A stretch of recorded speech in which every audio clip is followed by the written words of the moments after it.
Good evening and welcome to our special broadcast. Tonight we delve into a profoundly challenging and globally significant question.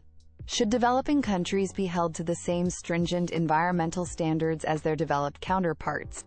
It's a debate that pits the undeniable urgency of environmental preservation against the complex realities of economic development and historical equity. Joining us to navigate this intricate issue are two distinguished experts. Dr. Lena Hansen, an environmental scientist, argues passionately for universal standards. And Mr. Kenji Tanaka, a development economist, advocates for a differentiated approach, considering developmental needs and historical context. Our format tonight will include opening statements from each guest, followed by rebuttals, a moderated discussion, and concluding remarks. Let's begin with opening statements. Dr. Hansen, you have the floor. Thank you, Ms. Reed. The fundamental reality we face is that the Earth's environment is a single interconnected system. Climate change, biodiversity loss, pollution, these are not localized problems with localized solutions. They are global crises demanding unified, global action. The scientific consensus is unequivocal. We are dangerously close to, and in some cases have already breached, critical planetary boundaries. To argue for lower environmental standards for any nation, regardless of its developmental stage, is to fundamentally misunderstand the indivisible nature of our shared atmosphere, oceans, and biosphere. Allowing lower standards essentially creates, quote, pollution havens, where industries migrate to exploit lax regulations. This doesn't solve the environmental problem, it merely shifts the burden geographically and delays the inevitable, necessary transition to sustainable practices globally. Furthermore, delaying the implementation of stringent measures in developing nations actively undermines the efforts of countries that are taking responsibility. It creates an uneven playing field economically, and, more importantly, it jeopardizes our collective ability to meet crucial targets, like those outlined in the Paris Agreement. Crucially, the argument that developing nations need leniency overlooks the fact that these nations are often the most vulnerable to the impacts of environmental degradation. Climate change disproportionately affects agriculture, water resources, and coastal communities in the global south. Therefore, adhering to high environmental standards is not a burden imposed by the North. It is a vital investment in their own resilience, sustainable future, and the well-being of their populations. It is about ensuring that development pathways are genuinely sustainable, safeguarding the natural capital upon which all economies ultimately depend. We need universal ambition because the planet requires it. Anything less is a dereliction of our shared duty of care. Thank you, Dr. Hansen. Mr. Tanaka, your opening statement, please. Thank you, Ms. Reed. Dr. Hansen paints a compelling picture of the global environmental challenge, and I do not dispute its severity. However, the prescription of identical environmental standards for all nations, irrespective of their developmental stage or historical contribution to the problem, is fundamentally inequitable and pragmatically flawed. We must acknowledge the crucial principle of common but differentiated responsibilities and respective capabilities, CBDRRC, enshrined in international environmental law. This principle recognizes that while the environmental challenge is shared, the responsibilities and capacities to address it are not. Let us not forget the historical trajectory. Developed nations achieved their current economic status through centuries of industrialization, largely unburdened by environmental constraints. This historical process generated the vast majority of the legacy greenhouse gas emissions that now destabilize our climate. To demand that developing countries, which are still grappling with fundamental challenges like poverty alleviation, infrastructure development, and providing basic services, immediately adopt the same costly environmental standards, is to ignore this historical context. It is akin to asking someone who has just started a marathon to maintain the same pace as those nearing the finish line who also happened to start hours earlier and used vehicles for part of the race. Developing nations require quote-unquote development space. They need the latitude to pursue economic growth that lifts their populations out of poverty. Imposing premature, prohibitively expensive environmental regulations can stifle this essential growth, trapping nations in poverty cycles. Furthermore, there are significant capacity constraints. Implementing, monitoring, and enforcing stringent environmental standards requires substantial financial resources, advanced technology, and institutional capacity, precisely what many developing countries lack. Demanding parity in standards without providing commensurate, large-scale, and predictable financial and technological support is not only unfair, but also counterproductive. It risks breeding resentment and undermining the very global cooperation needed to tackle climate change. Therefore, a differentiated approach, tailored to national circumstances and capacities, and underpinned by robust international support, is the only equitable and effective path forward. Thank you, Mr. Tanaka. We now move to the rebuttal phase. Mr. Tanaka, you have the first opportunity to respond to Dr. Hansen's points. Dr. Hansen rightly emphasizes the universality of the environmental threat. We are all indeed inhabitants of the same fragile planet.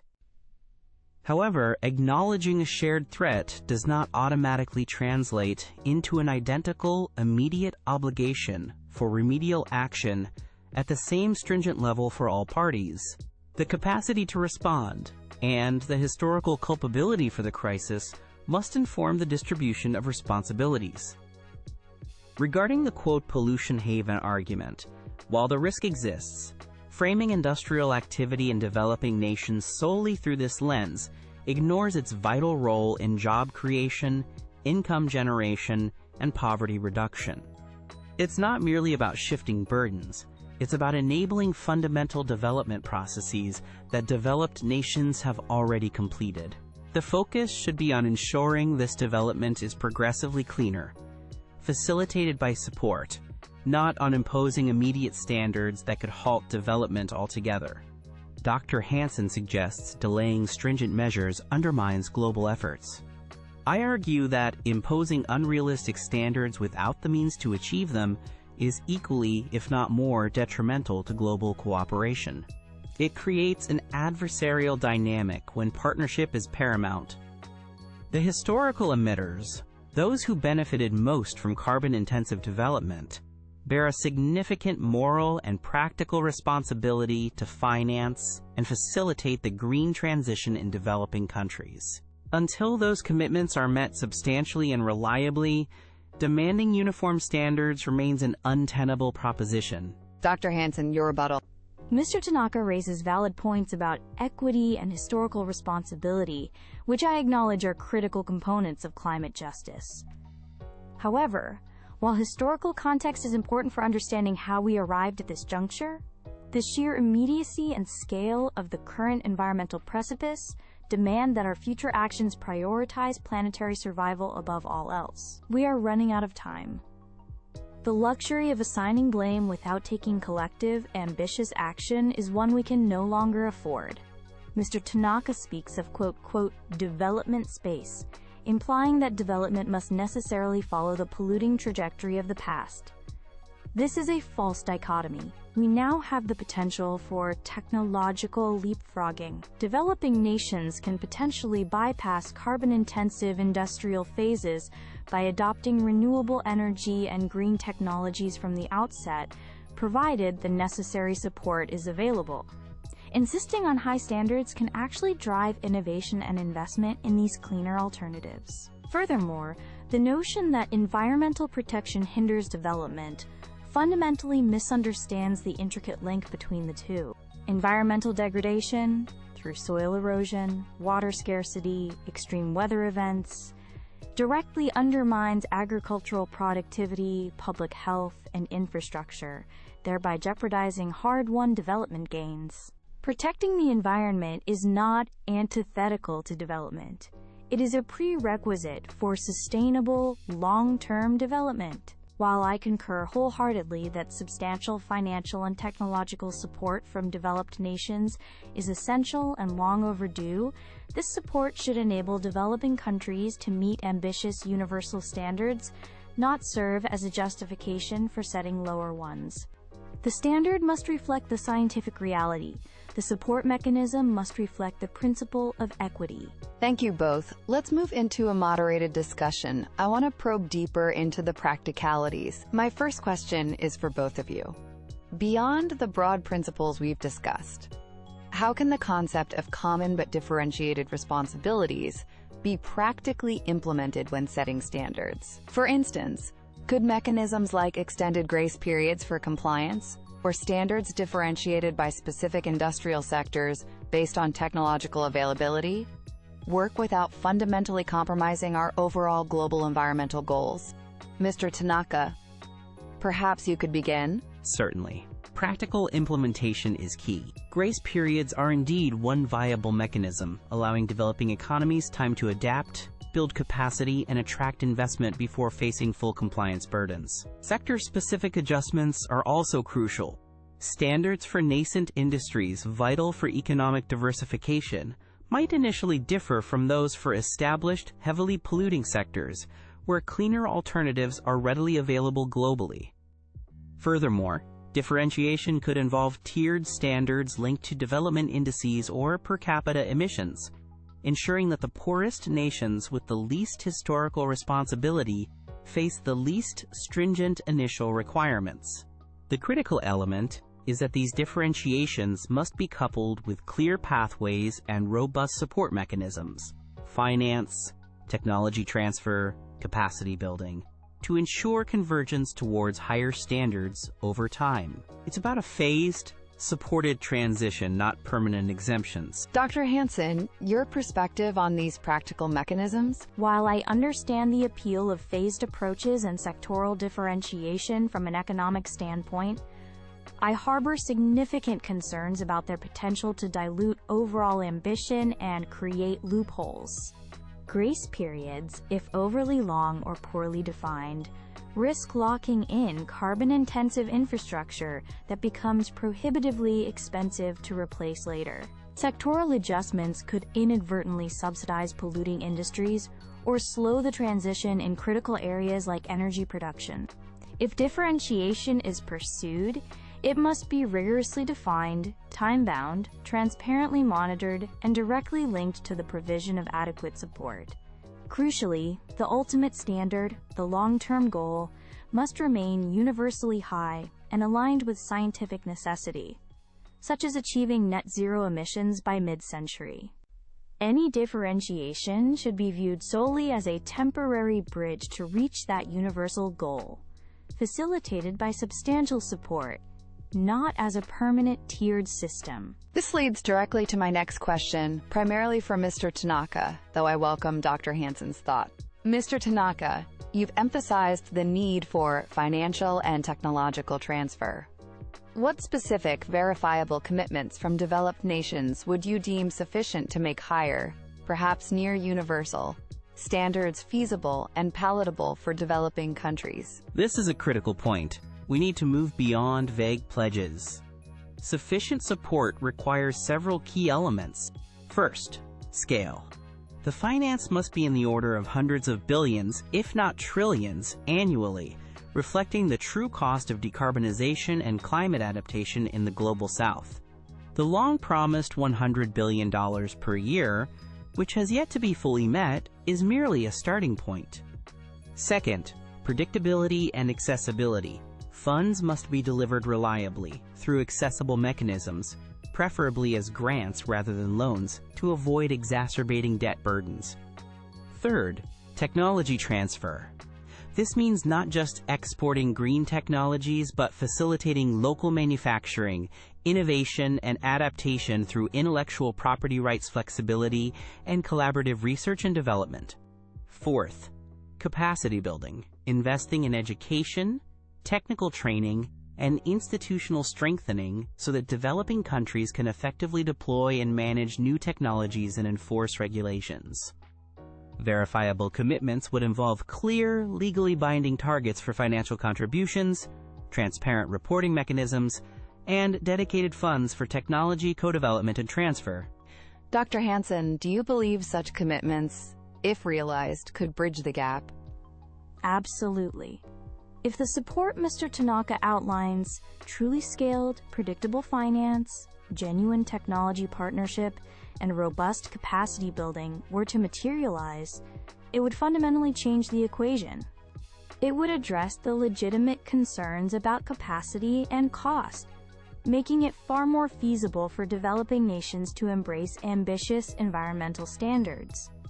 The failure, thus far, of developed nations to deliver adequately on these fronts is a major impediment to global progress and fuels the resistance to universal standards. However, the standards themselves should still be driven by science, not negotiated down based on the current lack of support. The support must rise to meet the necessary standard. My final question in this section is for Dr. Hansen, with a response from Mr. Tanaka.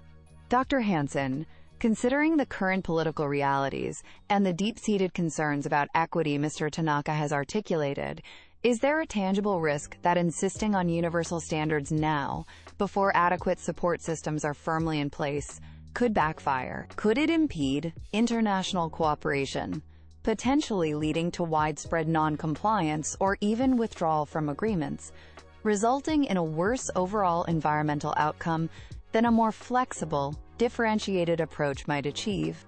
That is undeniably a risk we must navigate carefully. Imposing standards perceived as unjust without the means to implement them could certainly foster resentment and undermine the spirit of global cooperation essential for tackling this crisis. Diplomacy and negotiation are paramount. However, I believe the greater risk lies in complacency and insufficient ambition driven by political expediency rather than scientific necessity. Setting lower standards sends a dangerous signal that we are not serious about the scale of the threat. It allows the status quo to persist. Perhaps the approach is not about immediately imposing identical regulations universally, but about establishing universal goals based on science, like 1.5 degrees Celsius, and then focusing international efforts intensely on providing the means for all countries to contribute their fair share towards achieving them. The dialogue must be about enabling universal high standards, not exempting nations from them indefinitely. Mr. Tanaka, your thoughts on this potential backfiring? The risk Dr. Hansen acknowledges is very real and, I would argue, highly probable under current conditions. Developing countries are acutely aware of the historical inequities and the persistent failures of developed nations to deliver on support pledges. Presenting uniform standards as a non-negotiable demand, without the simultaneous concrete delivery of massive support, would likely be perceived as hypocritical and neo-colonial. This could absolutely lead to fractured negotiations, weakened international agreements, and a retreat into nationalist priorities, ultimately hindering collective environmental action. A pragmatic approach, acknowledging differentiation while simultaneously ramping up support and building trust, is far more likely to foster the global buy-in needed for long-term success. It's about building bridges, not walls. Thank you both for that insightful exchange. We now turn to closing statements. Mr. Tanaka, please summarize your position. Throughout this discussion, my central argument has rested on the pillars of equity, historical responsibility, and the imperative of sustainable development tailored to national circumstances. Demanding that developing nations, burdened by poverty and limited capacity, adopt the same environmental standards as wealthy nations that industrialized freely for centuries is fundamentally unjust. It ignores the principle of common but differentiated responsibilities, a cornerstone of international cooperation. We must acknowledge the severe capacity limitations, financial, technological, institutional, that developing countries face. Imposing standards without providing the means to achieve them is not only unfair but counterproductive, potentially stifling essential development and undermining global solidarity. Therefore, I reiterate my call for a pragmatic, differentiated approach. This means standards that consider national capacities and development needs, coupled with massive, reliable, and accessible financial and technological support from developed nations. This is not about shirking responsibility. It is about forging realistic, sustainable development pathways that allow nations to grow economically while progressively improving environmental performance. True global partnership requires acknowledging different starting points and capabilities and working together constructively. Let us pursue environmental goals through cooperation and support, not through imposition. Thank you, Mr. Tanaka. Dr. Hansen, your closing statement. My position tonight has been guided by the stark warnings of climate science and the ethical imperative for collective action in the face of an existential planetary crisis. The Earth systems do not recognize national borders or levels of economic development. The consequences of inaction, rising sea levels, extreme weather, ecological collapse will affect us all, with the most vulnerable populations often suffering first and worst.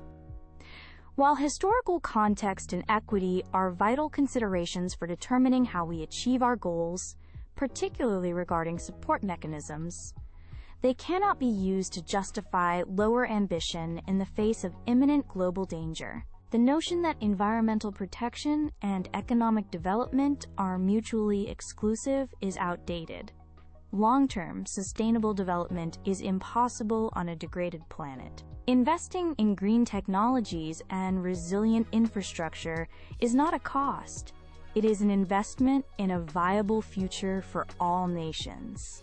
Therefore, I maintain that we need universally ambitious environmental standards, aligned with scientific targets like the 1.5 degrees Celsius goal. This ambition must be coupled with unprecedented global solidarity, massive financial flows, genuine technology sharing, and unwavering support for capacity building, fulfilling the long-standing commitments of developed nations. Let us not allow debates over differentiation to become an excuse for delaying the profound systemic changes required. The future of human civilization depends on our collective willingness to act decisively, equitably, and urgently now. Thank you, Dr. Hansen, and thank you, Mr. Tanaka, for a rigorous and thought-provoking debate. You have clearly illuminated the core tension, balancing the undeniable urgency of the global environmental crisis, which demands collective action, with the principles of equity, historical responsibility, and the diverse developmental realities across nations. Finding a path forward that honors both imperatives remains one of the most critical challenges of our time. Thank you to our audience for joining us. We encourage you to continue